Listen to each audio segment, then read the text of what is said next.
Assalamualaikum warahmatullahi wabarakatuh. Apa kabar anak-anak semuanya? Semoga kalian selalu dalam lindungan Allah Subhanahu wa Ta'ala. Bertemu lagi dengan saya Usna Wijirahayu dalam mata pelajaran Bahasa Indonesia. Di video kali ini kita akan membahas materi di kelas 12 mengenai struktur teks editorial dan kaidah kebahasaan yang ada di dalam teks editorial. Berikut ini penjelasannya. Struktur teks editorial ada 3. Yang pertama yaitu pernyataan pendapat atau disebut juga dengan tesis. Pada bagian ini, penulis menyajikan pendapat atas permasalahan dari topik yang diangkat. Pendapat ini akan diperkuat dengan beberapa teori dan fakta. Selain itu, bagian ini juga bertujuan agar pembaca dapat berkonsentrasi untuk memahami atas permasalahan yang sedang dibahas. Nah, di dalamnya penulis juga memberikan pendapat yang berusaha agar pembaca dapat mengikuti arah berpikir penulis. Yang kedua yaitu argumentasi. Bagian ini adalah bagian yang paling utama dalam teks editorial karena menyajikan opini yang berlandaskan data dan fakta untuk memperkuat apa yang dinyatakan pada bagian pembuka. Pada umumnya, pendapat yang berseberangan dari pendapat penulis juga disajikan.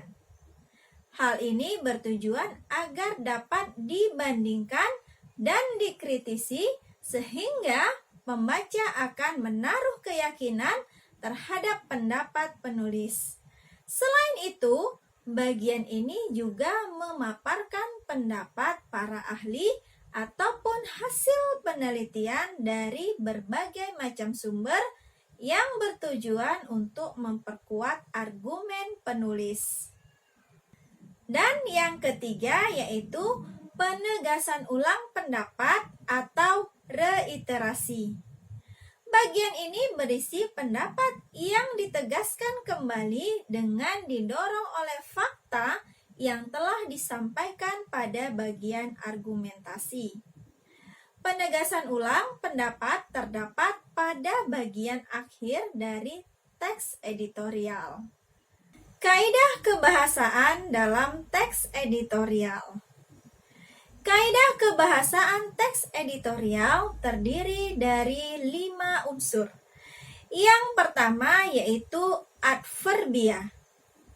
Adverbia atau kata keterangan digunakan dalam teks editorial dengan tujuan mempertegas argumen penulis.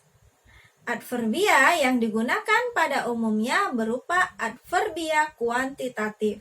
Contohnya seperti biasanya, sering, kadang-kadang, jarang, sebagian besar, dan sebagainya. Yang kedua yaitu verba material atau kata kerja material. Verba material adalah salah satu jenis verba yang menyatakan siapa yang dibicarakan melakukan suatu perbuatan, pekerjaan, ataupun aktivitas yang dapat dilihat. Penggunaan verba jenis ini bertujuan untuk menunjukkan bahwa apa yang dinyatakan penulis untuk memperkuat argumen adalah perihal fakta. Contohnya, menulis, menangkap, mengenakan, menyelenggarakan, dan sebagainya. Yang ketiga yaitu verba mental. Verba mental adalah salah satu jenis verba yang bermakna tanggapan atau reaksi dari suatu perbuatan, peristiwa, keadaan, ataupun keberadaan. Contohnya, menikmati, khawatir, mengamati, merasakan, dan sebagainya. Yang keempat yaitu verba relasional.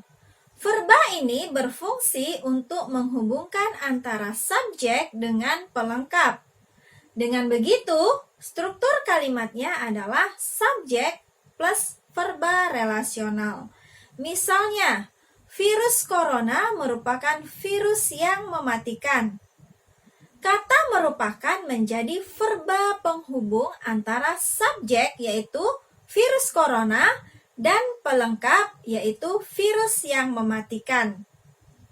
Yang kelima yaitu konjungsi. Konjungsi disebut juga dengan kata penghubung. Konjungsi merupakan kelas kata yang berfungsi untuk menghubungkan baik antar kata, antar frasa, maupun antar kalimat. Berdasarkan fungsinya, konjungsi terbagi menjadi 3. Yang pertama, konjungsi intrakalimat, yang kedua, konjungsi antar kalimat, dan yang ketiga, konjungsi korelatif.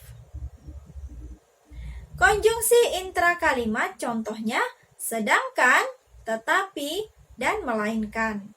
Konjungsi antar kalimat contohnya akan tetapi, di samping itu, dan sementara itu.